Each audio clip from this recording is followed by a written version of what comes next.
settling on.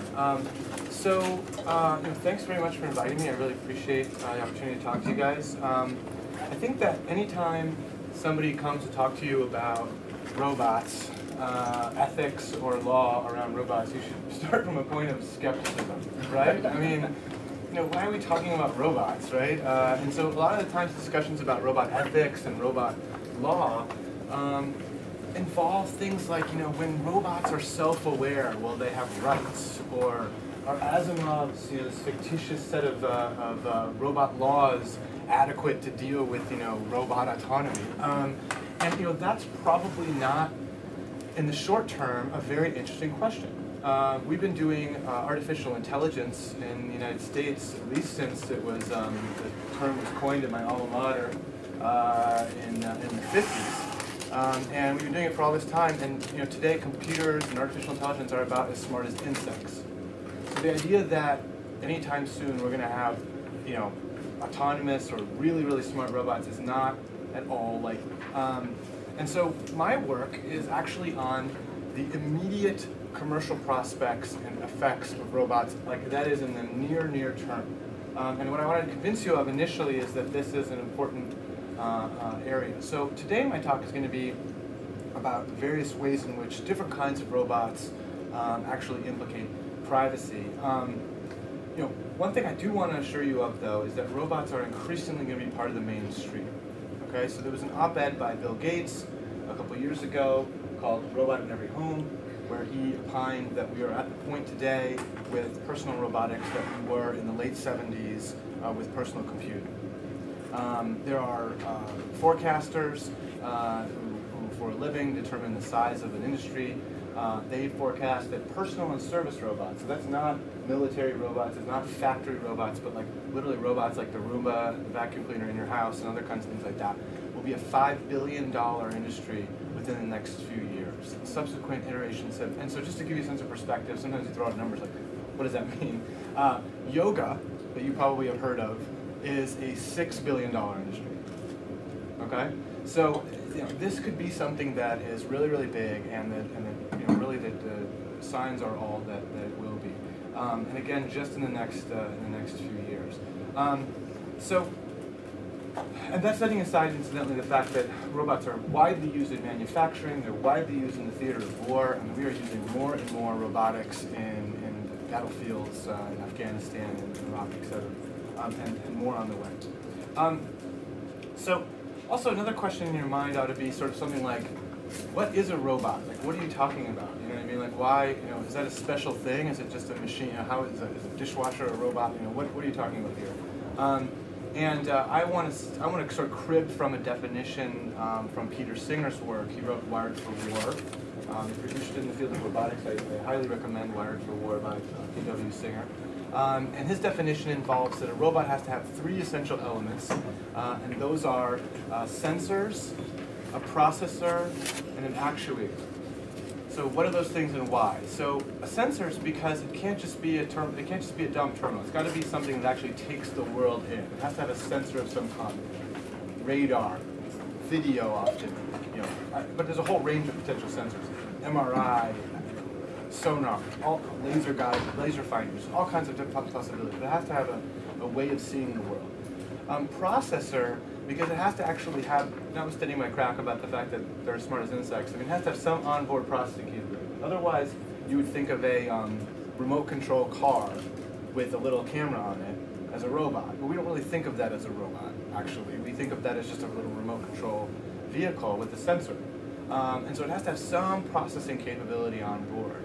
An interesting example is the Mars rover. So the Mars is so far away that even though technically the Mars rover is controlled here on Earth, in fact, it's so far away that you have to actually send a set of commands that then the Mars rover has to interpret.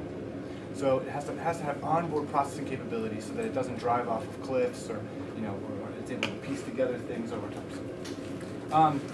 And an actuator, because otherwise your laptop with a camera on it or your iPhone or something like that is going to be a robot without the ability, because it has a processor and a sensor.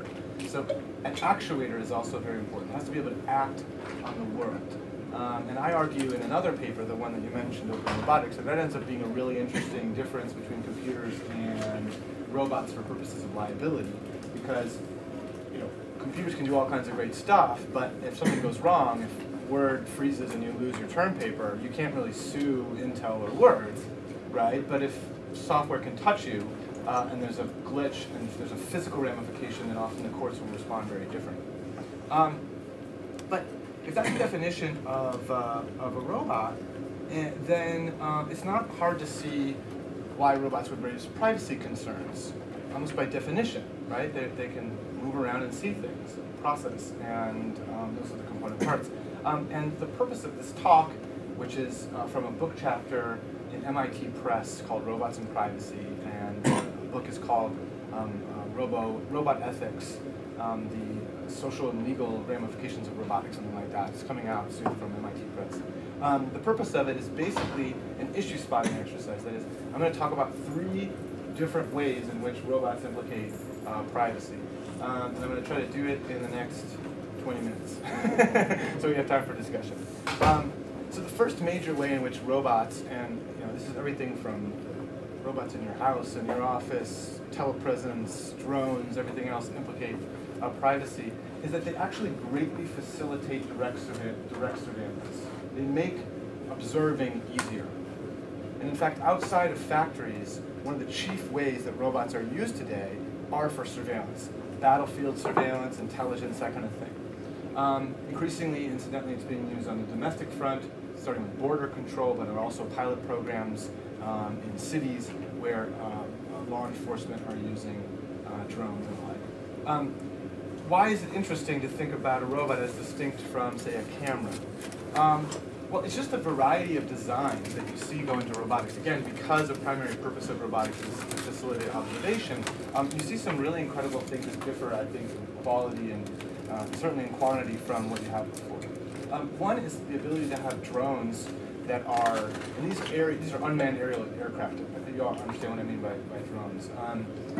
To have very, very large, semi-autonomous machines that are very, very, very far away and have high, really good cameras, almost like satellites, except for a smaller regional area and able to be moved around more easily.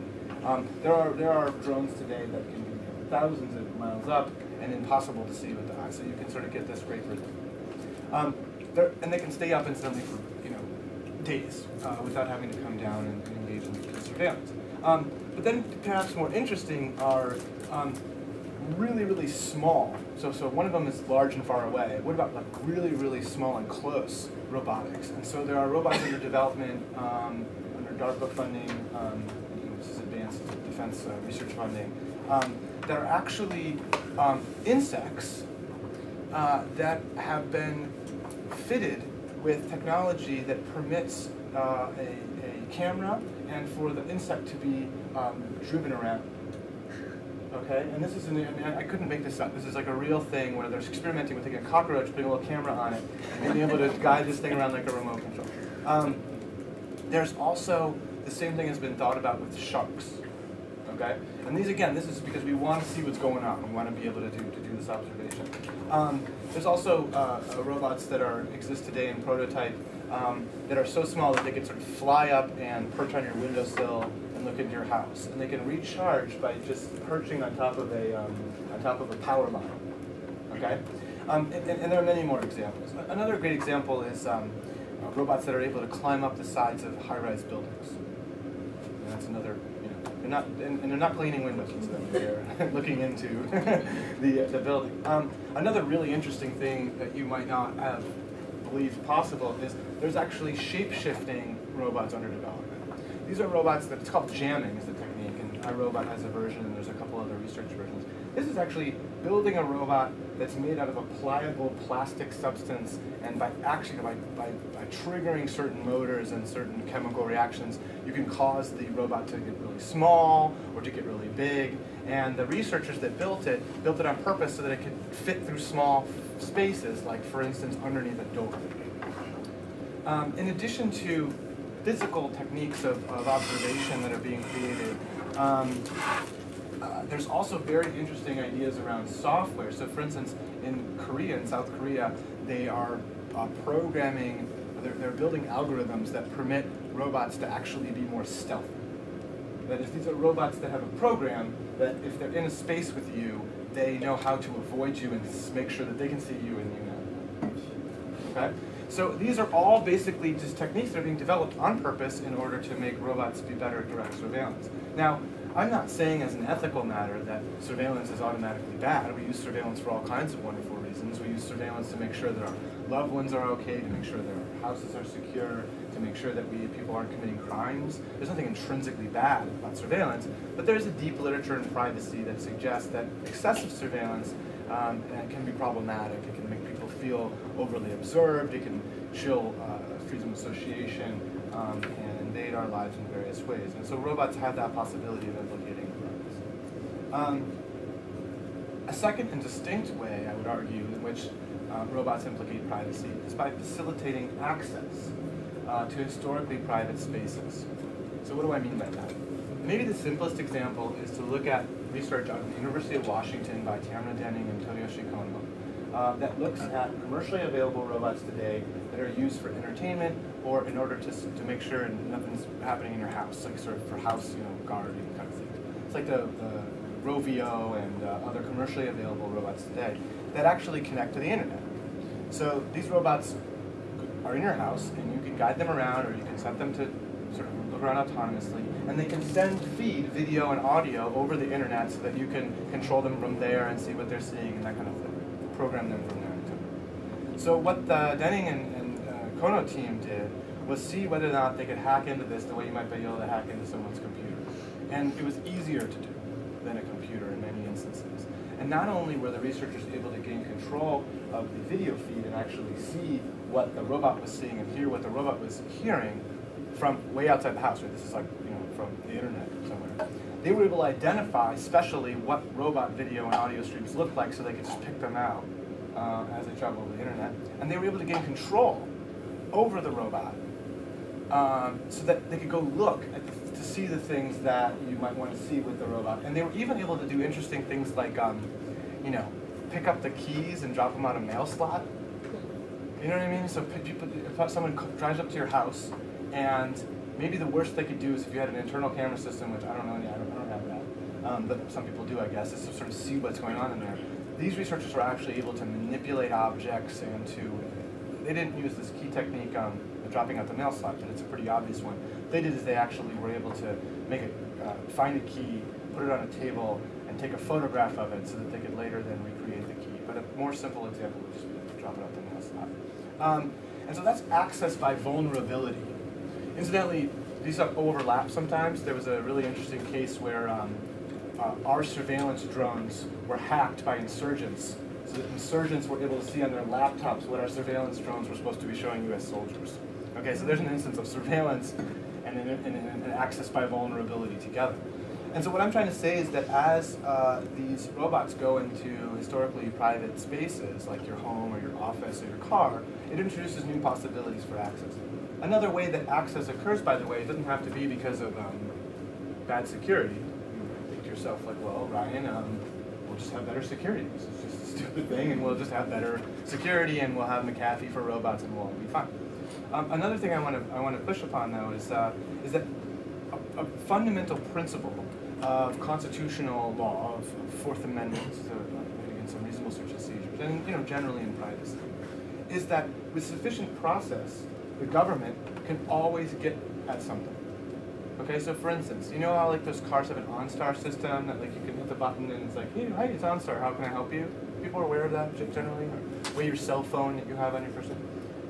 The FBI can, and in instances has, remotely turn those on so it can hear what's going on in a car without having to bug it. They've also turned cell phones on remotely in order to be able to listen in on people's conversations on their cell phone. Now, don't put on your tinfoil hat just yet, right? It requires a tremendous amount of process to do that. That is, you have to be able to go to a court and get the process. But I'll tell you, one of the places that is most protected under American constitutional law is the interior of the home. And what having a robot in your house might potentially allow, if that robot has recorded data or is streaming the data in some way, is for government to not only be able to see what the robot sees, but also be able to guide the robot around and look into things. You could execute a search warrant without having to physically enter the house is the danger. Incremental loss of liberty, perhaps, requires a process, although at the margins there's some question about, this is probably not interesting, but I'm going to say it anyway. But at the margins, there's some arguments that says that certain kinds of data that streams over the internet doesn't require a warrant to get it. And so there's a question whether the Electronic Communications Privacy Act doesn't necessarily cover some of this kind of data. Again, not to be alarmist, but I'm just expressing a way in which privacy might be implicated by these rules.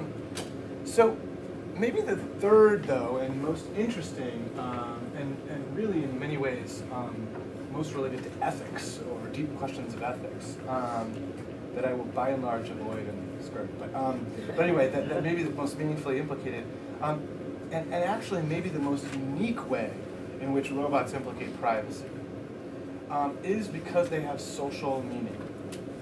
So what do I mean by that? Robots tend to be heavily anthropomorphic. Okay?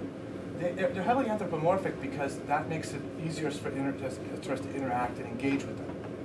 Okay? So let me give you an example. Carnegie Mellon built this thing called a nurse bot. It's supposed to help the elderly take their pills and get them out of bed, things like that. It gives instructions to people in order to help them if they're in trouble. They built the original version, and it was all really boxy and looked kind of like a robot. I mean, it really looked like a robot. It was like this, and it went around being like, please take your pills or whatever, and everybody ignored it. Nobody did what it said. Oh my God, what's going on here? So they went back to the drawing board, and they made it with eyes, and made a more realistic voice, and made it more anthropomorphic, and lo and behold, people started to respond to it all of a sudden. Why is that? Well, people will tell you because we're hardwired to react to social technology as though it were really a person, even when we know intellectually that it's not. So for instance, people will pay for coffee more on the honor system if there's a pair of eyes over the collection plate than if there are flowers. People cooperate with robots. People cooperate with computer programs that look like people. There is an unbelievable program, really a whole way of thinking here at Stanford University, in which Cliff Nass and Byron Reeves are instrumental, called Computers as Social Actors Theory. I see some people nodding their heads. And all they do, and that's not all they do, but within Computers as Social Actors, study the way in which we react to anthropomorphic machines like robots. And by the way, it doesn't take eyes and voices to make you feel like it's a person. People name their Roombas. People take their Roombas on play dates because they think they're lonely. I don't know how people like watch Arrested Development, but people feed their Roombas. Oh, he's hungry. So it doesn't take a lot. It just takes some amount of intentionality, some amount of indicia that looks like it might be really a person. So why does this matter? Well, one of the chief things that privacy seeks to protect is time alone.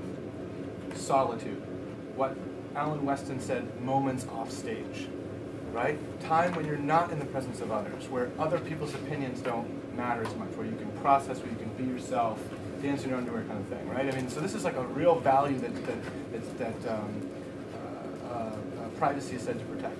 You'd be hard-pressed to find a dystopian novel where privacy wasn't one of the most conspicuously lacking elements, right? So in Zemyatin's We, the buildings are transparent. Famously, in 1984, there's the screens that are constantly watching you.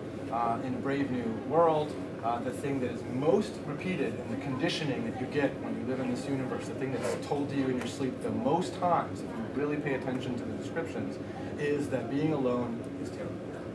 There's a sense in which solitude is important to self-constitute development. There's a way in which, even biologically, there's evidence that there are certain functions that people want to, and animals want to do away from others, et cetera, et cetera, et cetera. So, if we start to introduce anthropomorphic machines like robots and voices on your GPS and computer screen websites that help you with a little person present, et cetera, et cetera, et cetera. If we have more and more social technology, because it is so engaging and fun and interesting and helpful in many ways, I want to argue that it has the potential to erode solitude.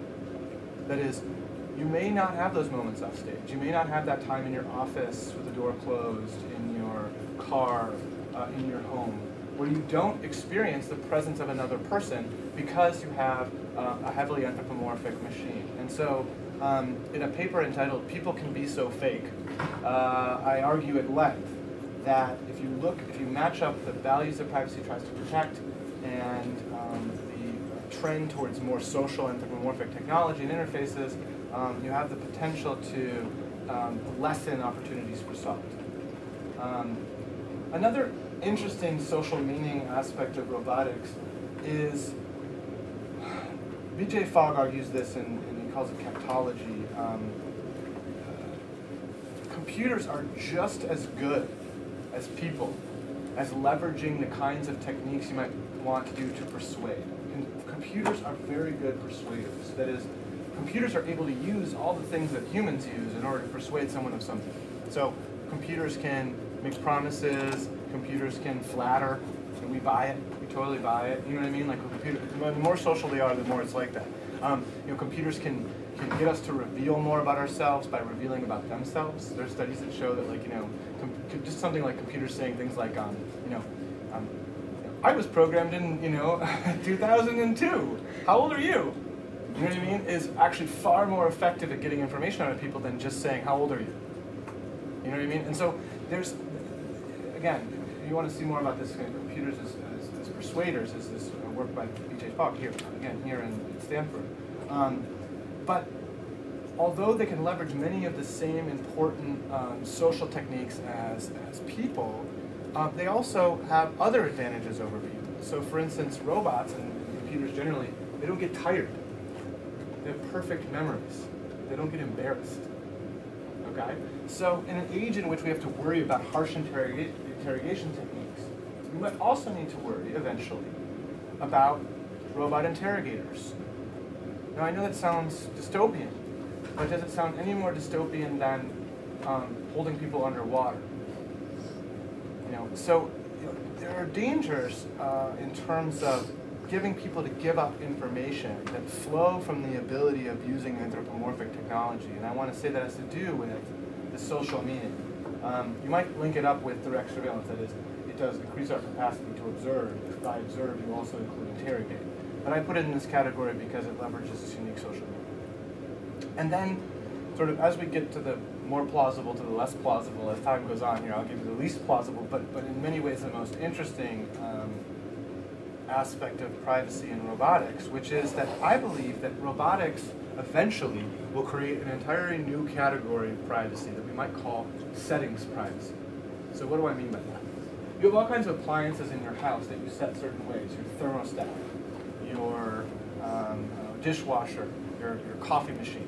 And nobody cares how you set those. Nobody cares. Ryan gets up at 7, and so he sets his coffee machine to go off at 7. Ryan's not environmentally friendly because he uses the dryer option on the washing machine because he doesn't want to wait for them to dry on their own. People don't really care that much about how you use appliances today. But to the extent that appliances have social meaning, you're going to have conversations with these things, that you're going to be using them for role play. And even at the margins, there's an entire industry around sex that people are using these robotic dolls for these kinds of purposes. If you have a robot to keep you company, all of a sudden, the ways in which you program the robot, the ways in which you set it, have a social meaning. That if they were to be recorded and escaped, they would, what you do in your own private home with your robot, and what you talk about, and how you set it to be, how you want your robot to be in your house, will read like the transcript of some of a psychologist or something like that. I mean, these are very, very intimate, personal experiences that then get recorded in some fashion. And although I don't see that happening in the very near term, I see that as being eventually a very interesting thing. So, what does that have to do with ethics? Well, I believe that the solutions to direct surveillance and access actually are basically the same as any other solutions. They have to do with, you use law, right? I mean, or policy. So for instance, if you're worried about the use of drones in surveillance, you make a policy that the local police department may not use drones. You say all the reasons why they don't. Just like people don't like cameras on stoplights, and they get rid of them. You know what I mean? You just do that. You have manuals that sort of express the circumstances under which you can use very, very small or very, very invisible surveillance. And I think we can probably handle that. Whether we will or not is an open question, but I can see policy and legal moves to help us domesticate that. On access, well, if you're particularly worried about people getting in the interior of the home and circumventing very difficult protections of the Constitution, then you just raise the bar. You say if it's a robot, then if it's interior of the home, regardless of whatever it is, then you have to have an even higher process, a super warrant, which is what we require for a wiretap, more than a warrant under the Constitution, more than probable cause. If you're worried about vulnerability, you build robots and computer systems to be more secure, right? You encrypt. I mean, there are moves from a policy and legal perspective that permit us to help domesticate that space, help resolve that space. But with social meaning, that's not as obvious, because the problems there have much more to do with the way that we feel about this technology. And we invite it into our lives. No one is foisting on us some anthropomorphic robot, right? I mean, if you have something like that in your office or your car or your house or whatever it might be, it's because not only did no one foist it on you, you paid good money for it, right? And you might not appreciate the subtle ways in which it will affect you behaviorally, psychologically. Also, in instances, we want to interrupt solitude. That is one of the ways that robotics is being used, particularly in Japan today, is to deal with elder care and to make sure that people feel like someone's around, and that's extremely important. So where's the line between companionship and interruption of solitude? Similarly with interrogation. Is it not an improvement over, why not perfect techniques of interrogation? Isn't it more humane to just have a really good question asker than it is to use physical stress? It won't be as easy to sort of straightforward outlaw. It won't be as easy to anticipate and deal with the way that we deal with other aspects of privacy.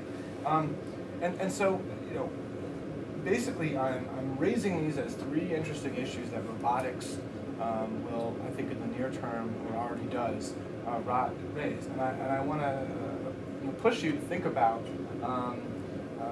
what are the best ways to navigate this difficult space. Because actually, although I'm putting on my, I was trying to scare you about robots today. In fact, I am very supportive of robotics, and I believe it is the next transformative technology.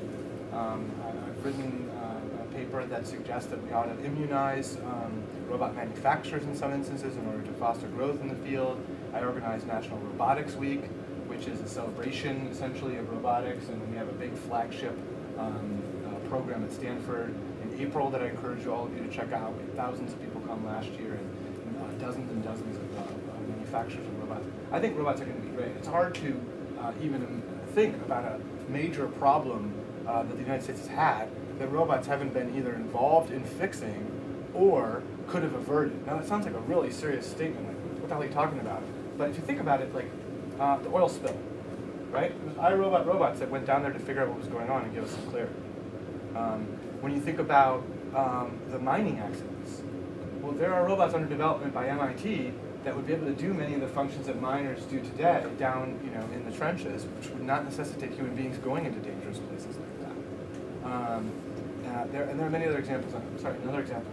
When the bomb didn't go off in Times Square, we went and explored that and started to defuse it using a robot. I mean, there are many, many, many examples. I think this is actually a wonderful potential technology. And that's what makes this so difficult and thorny a question is, what if, though, it's used for these other purposes? And so that's a little more than half an hour, and that's what I was told that I should be using here. So I'd love to, answer questions or talk more or just hear your thoughts.